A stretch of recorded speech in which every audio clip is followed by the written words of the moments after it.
तो उससे पहले थोड़ा सा डेफिनेशन, ये जो हमारा एजम्पशंस है उसको देखना हमारा ज़रूरी है कि पीपीसी शेड्यूल की हम बात तो करेंगे, लेकिन एजम्पशंस क्या क्या हैं उसको जानना जरूरी है। पहला हमारा एजम्पशंस है क्या है कि इकोनॉमी प्रोड्यूसेस ओनली 2 गुड्स।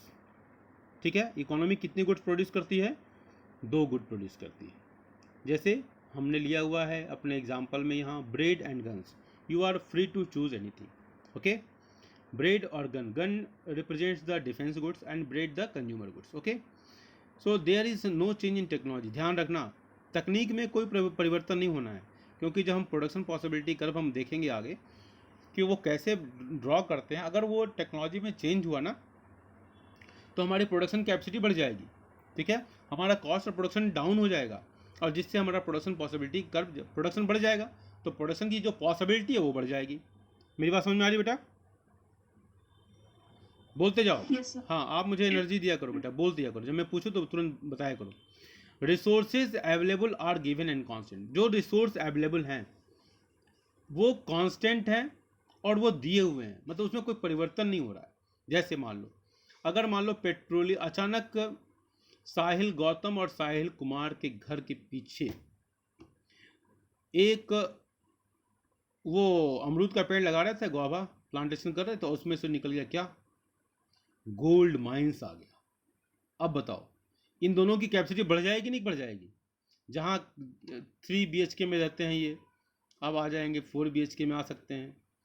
जहाँ वही छोटी सी टूटी फूटी कार में से आते जाते हैं, अब वो मर्सिडीज बेंज खरीद सकते हैं। खरीद सकते हैं कि नहीं खरीद सकते हैं? इनके इनके परचेजिंग कैपेसिटी बढ़ जाएगी ना, बोलो बेटा। इसी तरह इकोनॉमी में जो है, अगर कोई मान लो रिसोर्स नया आता है तो उससे प्रोडक्शन की जो पॉसिबिलिटी है वो बढ़ जाएगी ना, कैपेसिटी इकोनॉमी की बढ़ जाएगी, और कैपेसिटी इकोनॉमी के बढ़ने का मतलब है कि प्रोडक्शन की पॉसिबिलिटी बढ़ जाना। करेक्ट ना? Yes, sir. समझ में आ रही बात? ठीक है, तो रिसोर्सेज आर इफिशिएंटली यूज्ड। ठीक है, resources are efficiently use. Okay, ठीक है, ऐसा नहीं कि अंडर यूटिलाइजेशन ऑफ रिसोर्स हो रहा है।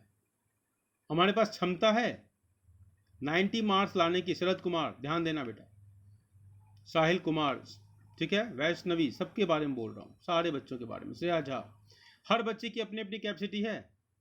हर बच्चा की क्षमता अलग अलग है।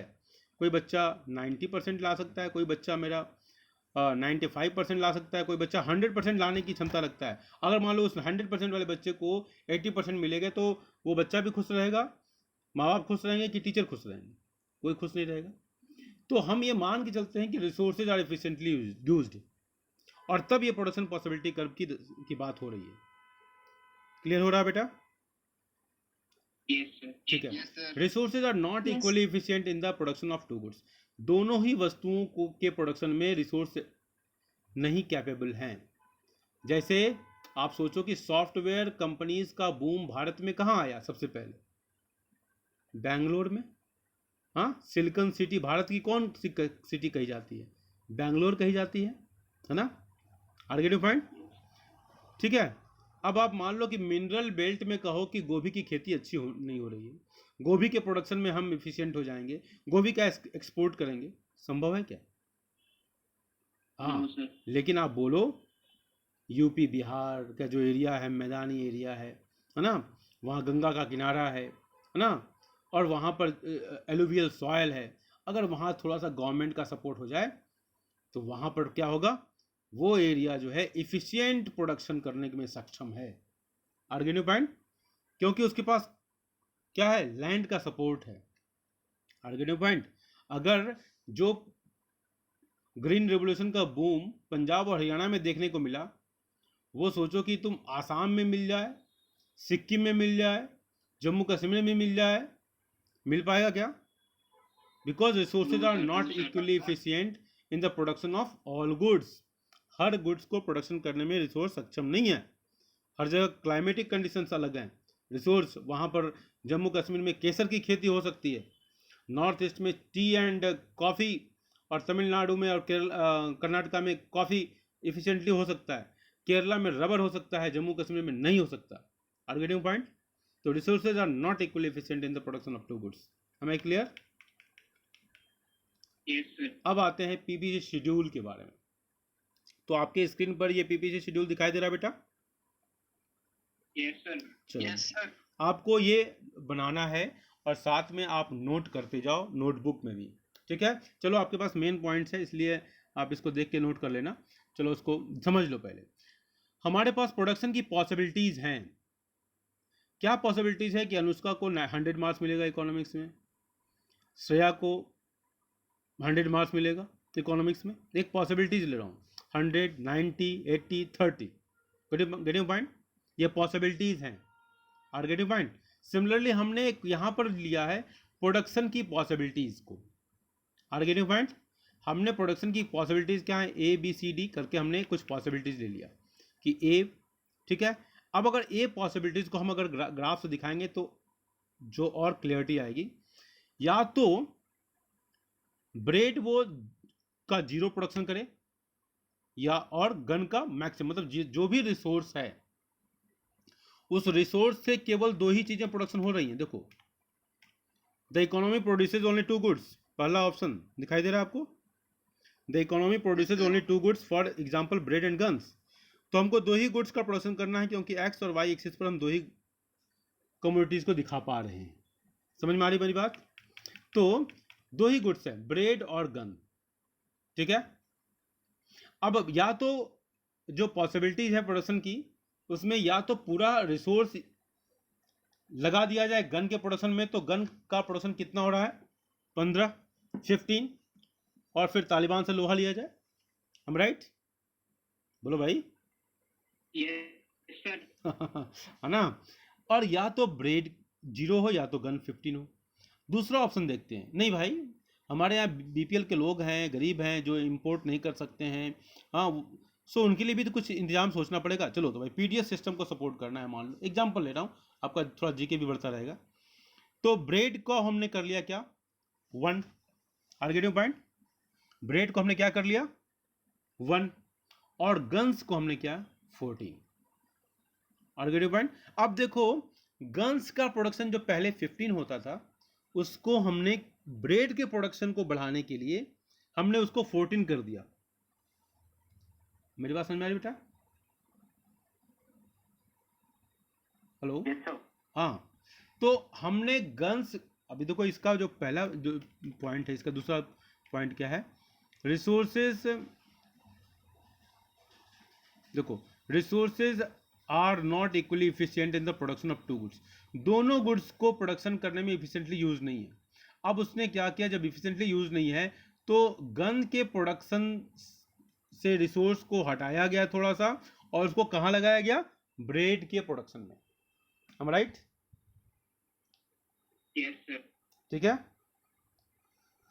ओके। चलिए, अब हम लोग को एक चेयर पर बैठे बैठे उबन होने लगती है, लगातार बैठे रहते हैं। क्लास में खड़े होकर पढ़ाने की आदत है ना, पैर नीचे दर्द करने लगता है। चलिए, तो ये आप देखो 14। अब देखो, जैसे जैसे, ध्यान से देखना, जैसे जैसे हम ब्रेड का प्रोडक्शन बढ़ा रहे हैं, वैसे वैसे गन्स का प्रोडक्शन घटता जा रहा है। घट रहा है, दिखाई दे रहा है आपको? ऑब्जर्व कीजिए आप, दिखाई दे रहा है बेटा? Yes yes sir. ओके, कोई कंफ्यूजन नहीं है ना? और एक समय ऐसा आता है कि गन्स का प्रोडक्शन 0 हो जाता है और फिर ब्रेड का प्रोडक्शन मैक्सिमम हो जाता है। तो 2 स्थितियां आपको देखने को मिलती हैं। अगर ब्रेड 0 है तो गन्स मैक्सिमम है, और अगर गन्स 0 है तो ब्रेड मैक्सिमम है। करेक्ट ना? Yes sir. ठीक है, दिखाई दे रहा है ना? 0 0 देखो, 2 एंड पर दिखाई दे रहा है। एक जगह ब्रेड के नीचे देखो 0 दिखाई दे रहा है, और गन्स के सबसे लास्ट में देखो एफ पॉसिबिलिटी जो है प्रोडक्शन की, वहां 0 दिखाई दे रहा है गन्स के नीचे। तो इसमें किसी बच्चे को कोई कंफ्यूजन नहीं ना कि हमारा जो प्रोडक्शन पॉसिबिलिटी का जो कर्व है, जो शेड्यूल बना, वो कैसे बन रहा है। एक को 0 रखना है तो दूसरे को मैक्सिमम रखना है, फिर एक बढ़ता बढ़ता मैक्सिमम हो जाएगा और दूसरा घटता घटता मिनिमम हो जाएगा और 0 हो जाएगा। मिनिमम ही नहीं हुआ, 0 हो जाएगा। आर्गेटिव पॉइंट? और ये 0 होने से क्या फायदा होता है, इसको देखना है तो आपको ये डायग्राम देखना पड़ेगा। अगर ये 0 नहीं हो तो दोनों एक्सिस को टच नहीं करेगा, ठीक है? जब ये एक्स एक्सिस को टच कर रहा है, एक्स एक्सिस जहां गन्स लिया हुआ है, इसका मतलब है कि सारा रिसोर्स गन्स के प्रोडक्शन में है, मतलब 15 यहां पर है, जहां पर ये कर्व टच कर रहा है एक्स एक्सिस को। मेरी बात समझ में आ रही है? बोलो बेटा, मेरी Yes, sir. मेरी बात समझ में आ रही है? Yes, sir. हाँ। अब जहां पर ब्रेड की साइड वाई एक्सिस को देखो, जहां वाई एक्सिस है वहां पर वो टच कर रहा है वाई एक्सिस को ये कर्व, इसका मतलब है कि गन्स का प्रोडक्शन क्या हो गया? 0 हो गया। समझ में आ रही बात? मैं रिपीट कर रहा हूं, मैंने क्या कहा, ये कर्व जब दोनों एक्सिस को टच कर रहा है, ये इस को सप्लीमेंट कर रहा है कि आपने जो शेड्यूल देखा है, शेड्यूल में एक जगह ब्रेड 0 है और गन्स मैक्सिमम है, और ब्रेड मैक्सिमम है और गन्स 0 है, 5 और 0, ठीक है? Are get you point? Diagram को देखिए। Yes, sir. डायग्राम में गन्स को पहले देखो, गन्स को ये कर्व, जो कर्व्ड है, जिस पर पॉइंट्स मार्क किए हुए हैं बी सी, जिस पर मार्क किया हुआ है ना, उसी कर्व की बात कर रहे हैं। इसी कर्व को हम प्रोडक्शन पॉसिबिलिटी कर्व कहते हैं। तो ये production possibility curve x axis को टच करता है, ठीक है? जहां वो टच करता है वहां मतलब वो गन्स का प्रोडक्शन है, वहां पर 15 है। अगर हम इस शेड्यूल की बात करें तो वहां 15 है, लेकिन एक्स एक्सिस में गन्स मैक्सिमम दिखाया गया है जहां पर टच कर रहा है एक्स एक्सिस को। कर्व जहां प्रोडक्शन पॉसिबिलिटी कर्व जहां टच कर रही है वहां गन्स का प्रोडक्शन मैक्सिमम है, दैट इज 15 शेड्यूल के अनुसार, और वहां पर ब्रेड का प्रोडक्शन क्या है? 0 है। सिमिलरली वाई एक्सिस पर आप आ जाओ, जहां ब्रेड लिखा हुआ है उस पर देखिए आप, जहां पर वो प्रोडक्शन पॉसिबिलिटी कर्व टच करता है, ठीक है, वहां पर ब्रेड का प्रोडक्शन मैक्सिमम है और गन्स का प्रोडक्शन 0 है, जो कि आपको शेड्यूल से दिखाई दे रहा है। समझ में आ रहा है? करेक्ट ना? 50 50, करेक्ट ना? बोलो बेटा, Yes, sir. समझ में आ रही बात? Yes, Yes, sir. sir. ठीक है, इतनी बातें आपको किसी को कोई कंफ्यूजन? No, sir. चलो, No, sir, no. अब इस कर्व को जरा ध्यान से देखो और इस पर कुछ लिखा हुआ है। पहली बात, point A B C, 3 point दिखाई दे रहे हैं ना, और आपको बॉक्स में कुछ लिखा हुआ है, A B and C are all efficient output combinations as they lie on the existing PPF. ये हमारे वो बच्चे हैं जो 100% मार्क्स लेकर आ रहे हैं, जितना उन्होंने मेहनत किया उतना मार्क्स लेकर आ रहे हैं, ठीक है? मतलब हमारे 3 बच्चे तो कम से कम अगले एग्जाम में 100 मार्क्स लेकर आएंगे, ये तो निश्चित हो गया, ठीक है? अब वो कौन कौन बच्चा है मैं नहीं बोलूँगा, अब ये वो देखना है कि बच्चे मुझे ये खुशखबरी कब देते हैं, ठीक है? तो A B C are all efficient output combination as they lie on the existing PPF, ठीक है? किसी को कोई कंफ्यूजन? No. तो ये इफिशिएंट आउटपुट कॉम्बिनेशन है कि मतलब प्रोडक्शन की जो पॉसिबिलिटी थी बिल्कुल उस पॉसिबिलिटीज के पास है। मतलब एक बच्चा जो हमारा 100 मार्क्स लाने के काबिल था उसने 100 मार्क्स ला दिया। ये इसी पॉइंट को बता रहा है कि A B C all efficient output are efficient output combination as they lie on the existing PPF. कोई कंफ्यूजन नहीं है बेटा? अब देख लो, अब जिसे मान लो कि F is an output combination that is not yet attainable as they lies beyond the PPF, ठीक है? ये कॉम्बिनेशन ऐसा है जो कि प्रोडक्शन की पॉसिबिलिटी जो है रिसोर्सेज के आधार पर, टेक्नोलॉजी के आधार पर निर्धारित होती है, उससे वो बाहर है। जैसे हम स्पेस में, हाँ, मान लो कि हम कहते हैं कि नेपच्यून पर हम जाएंगे। अरे भाई, अभी मंगल पर तो नहीं पहुंच पाए ठीक से, नेपच्यून पर जाने की बात कर रहे हो। कोई बच्चा कहे कि मैं बड़ा कोई कंपटीशन निकालूंगा, मैं आईआईटी निकालूंगा, मैं आईएएस बन जाऊंगा, और दिन भर क्या करे? पबजी खेले। संभव है क्या? बताओ। No sir. नहीं संभव है। मैं टॉप करूंगा, ऑनलाइन क्लास में बैठकर कार्टून देखूंगा, संभव है क्या? No sir.